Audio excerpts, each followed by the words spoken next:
J'ai récemment développé une fonctionnalité qui a fait appel à tout ce que j'ai appris ces 10 dernières années dans le web. Tellement que j'en suis fier, j'en ai fait la démo à tous mes amis codeurs, alors je me suis dit qu'il faudrait aussi que je vous en parle à vous aussi. Dans cette vidéo, je vais vous donner le cahier des charges de cette fonctionnalité afin que vous puissiez imaginer vous-même à quoi pourrait ressembler l'implémentation, et ensuite je vous révélerai ma version. Vous pourrez comparer avec ce que vous aviez imaginé et découvrir des complexités cachées auxquelles vous n'aviez peut-être pas pensé. Alors c'est parti.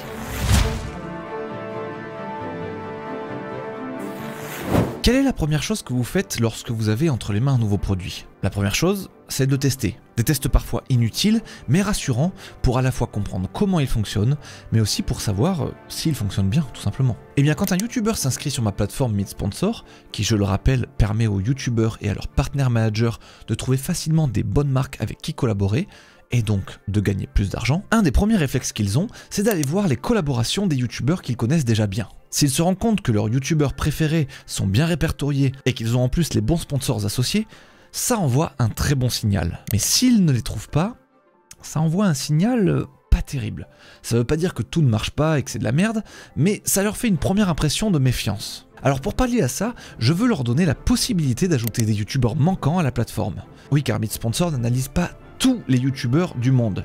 Pour de très nombreuses raisons, on fait notre analyse sur les youtubeurs français avec plus de 40 000 abonnés et sur les américains avec plus de 100 000 abonnés. Et au-delà de ça, il est possible que je n'ai pas réussi à tous les récupérer quand j'ai fait ces listes, donc pouvoir ajouter un youtubeur soi-même, c'est une fonctionnalité cruciale à offrir à l'utilisateur. Du coup, quand ils ajoutent un youtubeur à la plateforme, il faut que toute la mécanique de MeetSponsor se mette en œuvre pour ce youtubeur donné. Sauf que pour le moment, ce process est colossal. On va voir pourquoi par la suite, mais ce qu'il faut savoir pour l'instant, c'est qu'il faut qu'on analyse ces dernières vidéos et qu'on y cherche la présence de sponsors afin de les afficher à l'utilisateur final de MeetSponsor pour le convaincre que la plateforme est stylée et fonctionne bien. En fait, à travers ce test, l'utilisateur cherche inconsciemment à valider que les données sont fraîches, qu'elles s'actualisent en temps réel et que MeetSponsor s'adapte bien à chacun. En marketing, on appelle cette première expérience le Moment of Truth.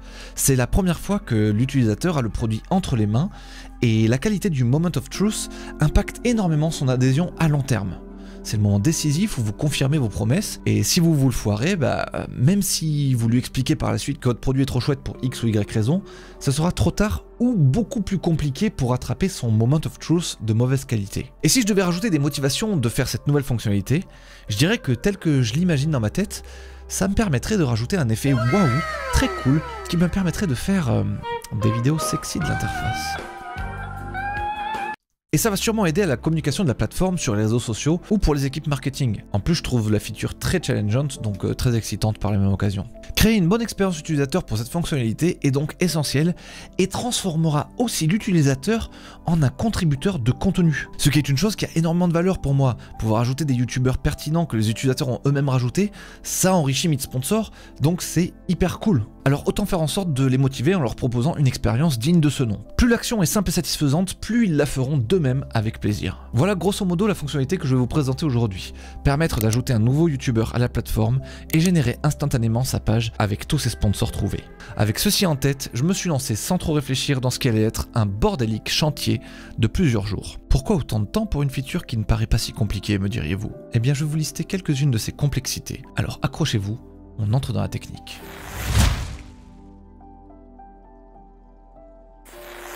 Une des premières complexités, c'est que même si mes algorithmes existent déjà pour analyser un YouTuber, ils tournent pour l'instant dans des scripts bien spécifiques du back-end.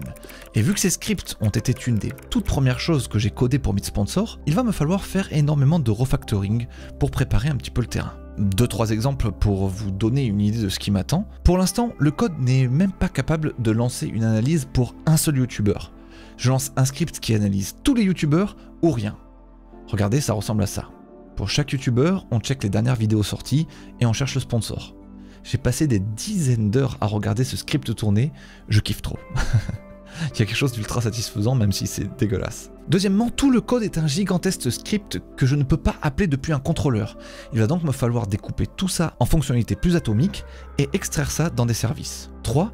Mes algos de scrapping et ma base de données ont évolué un nombre incalculable de fois depuis le début, ce qui a créé une sorte de code spaghetti un peu dégueulasse, surtout dans cette partie. Le code spaghetti, c'est du code pas très bien structuré, avec des petits bouts par-ci, par-là, des trucs qui se reviennent, qui ont été rajoutés après coup pour répondre à des cas particuliers mais qui en fait n'existent plus aujourd'hui parce que si, parce que ça. Et donc vous continuez d'ajouter des petits bouts de pâte à fixe par-ci par-là et au final vous finissez avec un ragoût de code affreux.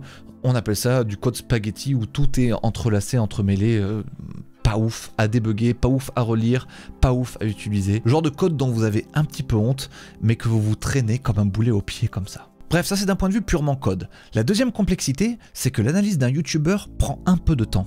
Surtout si on le fait sur sa dernière année d'activité là pour avoir un petit peu d'historique.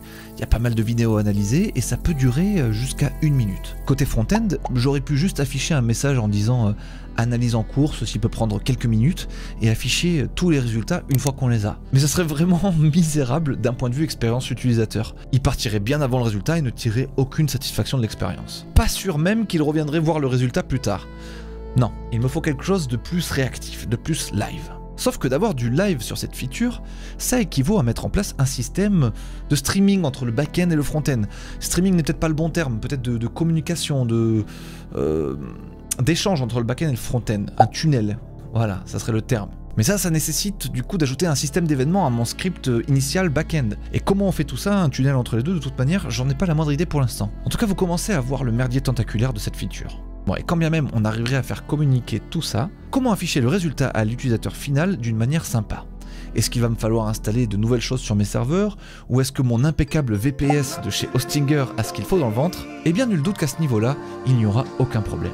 Hostinger, c'est le partenaire du jour et le partenaire presque officiel du projet Meet Sponsor. Laissez-moi vous en toucher 2 mots. Déjà, ils me permettent d'avancer sereinement sur le développement de mon projet en sponsorisant nombreuses de mes vidéos. Et en plus, ils me mettent à disposition leurs solutions que j'utilise avec le plus grand plaisir. Un seul de leurs VPS KVM2 suffit à faire tourner le back-end et le front-end, et le jour où j'ai plus de charges sur ma plateforme, j'aurai juste à en commander 1 ou 2 de plus que je mettrai en parallèle comme ça. On explique d'ailleurs comment on orchestre tout ça dans cette vidéo avec ce bon vieux Romain Lance. Ça parle de Docker et de Docker Swarm ainsi que de Traefik pour les connaisseurs. Pouvoir héberger mon SaaS pour 5,99€ par mois, c'est vraiment une aubaine de fou et en plus avec le code promo Benjamin Code, vous avez le droit à 10% de réduction supplémentaire. J'ai jamais eu un seul problème avec eux, leurs interfaces sont super claires et réactives, il y a des IA pour vous guider si vous êtes perdu, et dans le pire du pire des cas, le service client répond ultra rapidement. En allant sur ma page Meet Sponsor, vous verrez qu'on bosse souvent ensemble, et je ne le ferais pas avec autant d'engouement si je n'étais pas pleinement satisfait de leur solution. Vous pouvez donc y aller les yeux fermés. Maintenant que j'ai fini de vous présenter ces incroyables GOT de chez Hostinger, j'aimerais vous faire part de mon idée d'implémentation. Vous vous souvenez de cette console qui tourne et que j'ai regardé pendant des heures? Ces milliers de lignes de commandes là qui défilent et vous disent si oui ou non les vidéos analysées sont sponsorisées? Eh bien je me suis dit que ça serait peut-être pas mal de proposer une expérience similaire à l'utilisateur final, mais en un petit peu plus beau et visuel. Donc comme on le voyait plus tôt, faut que j'ouvre une sorte de tunnel entre mon back-end et mon front-end et que je redéfinisse un petit peu mon système de messages. C'est vrai, tous les messages que j'envoyais dans ma console de développeur, là, ces lignes en noir et blanc, ne sont pas nécessairement pertinents pour l'utilisateur final et tous les messages n'ont pas la même importance pour l'utilisateur final. J'entends par là que côté front-end, j'aurais peut-être besoin de savoir quel message doit être mis plus en avant qu'un autre ou déclencher une action particulière quand je reçois certains types de messages. Un message annonçant un sponsor trouvé par exemple, ça c'est le Saint Graal ultime, il faudra donc bien le mettre en évidence quelque part sur la page. Peut-être avec un petit toaster là, en haut à droite. J'ai donc créé un système d'event qui, en gros, donne la famille à laquelle appartient un message et lui donne son contenu. Par exemple, je peux avoir 2 events de la même famille, New Video, qui contiennent chacune le titre de la vidéo. Donc dans mon tunnel là, de mon back-end vers mon front-end, on peut imaginer que je vais envoyer des événements New Video qui contient le titre de la new vidéo en question. J'en envoie 1, 2, 3 comme ça. Et en front-end, chaque fois que je reçois un événement new vidéo, j'affiche quelque part, à l'endroit où j'affiche les vidéos qui sont en train d'analyser, le titre de cette vidéo en train d'être analysé. Et le moment où dans le tunnel j'envoie l'événement Sponsor Found, avec le nom du sponsor, je peux l'afficher là, en haut à droite ou quelque part comme ça pour dire hey, on a trouvé ce nouveau sponsor pour cette vidéo, trop cool, waouh. Voilà, en gros je peux faire des choses en fonction de la famille du message messages reçus. Sauf que côté back-end, moi je l'aime bien, mon système de messages là, j'aime bien mes petits messages dans le terminal, et ceux-là je veux les garder tels quels. Donc en fait, il faut que je refactorise tout mon code de telle sorte à pouvoir envoyer les messages importants dans le tunnel front-end et en même temps garder les messages dans la console du terminal. Voilà, c'est plein de petites choses à adapter dans la codebase et finalement ça prend un petit peu de temps, il faut juste un petit peu se creuser la tête sur la manière la plus intelligente de le faire. J'en suis tout de même venu à bout avec ce genre de choses là que vous voyez à l'écran. Voilà, vous voyez partout dans ma codebase là des log callback, on a aussi le SSE log callback. En gros, en fonction de l'endroit où j'appelle ce script d'analyse là, je définis une fonction qui va loguer les choses et cette fonction est passée à travers tout mon script d'analyse et c'est celle-là qu'on utilise. Donc si je le lance depuis le back-end, ben là je vais avoir qu'à afficher les trucs dans mon terminal. Par contre, si je le lance depuis le contrôleur qui lui doit faire passer les choses dans le tunnel, là je vais l'envoyer à la fois dans le terminal et à la fois dans le tunnel. Voilà. Voilà pour la fonction de logging. Et pour vous donner une petite idée d'à quoi ressemble l'algorithme d'analyse une fois qu'on sort tout le spaghetti code là et tous les cas particuliers, tous les trucs un petit peu chiants, je vous ai écrit ça en pseudocode afin que vous puissiez avoir une idée un peu plus claire de comment fonctionne la mécanique de Meet Sponsor. Bien entendu, je ne vais pas rentrer trop dans les détails pour garder un petit peu des secrets de fabrication, mais vous aurez les scripts dans les grandes lignes. Le voici. Grand 1. Obtenir la liste des chaînes à analyser en fonction des paramètres. 2. Là, on va itérer sur toutes les chaînes qu'on a trouvées. Pour chaque chaîne dans la liste de chaînes, récupérer les nouvelles vidéos de la chaîne depuis la dernière analyse. Ensuite, on va faire une boucle sur toutes ces vidéos qu'on vient de récupérer. Pour chaque vidéo dans l'analyse des nouvelles vidéos, vérifier si la vidéo a déjà été analysée, sinon procéder à l'analyse de la vidéo. Ensuite, envoyer les infos de la vidéo à une IA pour détecter le sponsor. Si un sponsor détecté, confirmer les informations du sponsor, créer une entrée pour la vidéo avec son sponsor dans la base de données, sinon marquer la vidéo comme non sponsorisée. Enfin, mettre à jour les données de la chaîne, les stats et les tags après l'analyse des vidéos. Alors je trouve ça marrant comme le pseudocode a tendance à cacher toute la complexité d'un algorithme. Ici, rien que récupérer les nouvelles vidéos de la chaîne, ça peut sembler enfantin en utilisant l'API YouTube. Le souci, c'est que quand vous devez faire ça pour des dizaines de milliers de chaînes, vous êtes direct au-dessus des quotas possibles. Donc ce qui semblait un jeu d'enfant devient d'emblée un véritable casse-tête beaucoup plus compliqué. Et il en va de même pour chaque ligne de cet algorithme. Des tonnes de contraintes, de cas particuliers, de choses qui se passent mal. Bref, cet algo, c'est le cœur de Meet Sponsor et je me dois d'en être le docteur et de m'assurer de sa bonne santé en permanence, sinon ma plateforme ne sert à rien. Je me suis peut-être un petit peu emballé là. Cette parenthèse algorithmique étant faite, j'ai ouvert mon petit tunnel Server Sent Event, dit SSE, méthode que je ne connaissais pas par ailleurs, et j'ai commencé à envoyer tous mes updates au front-end. Et donc maintenant, la question c'est de savoir qu'est-ce qui va en faire le front-end de ces events.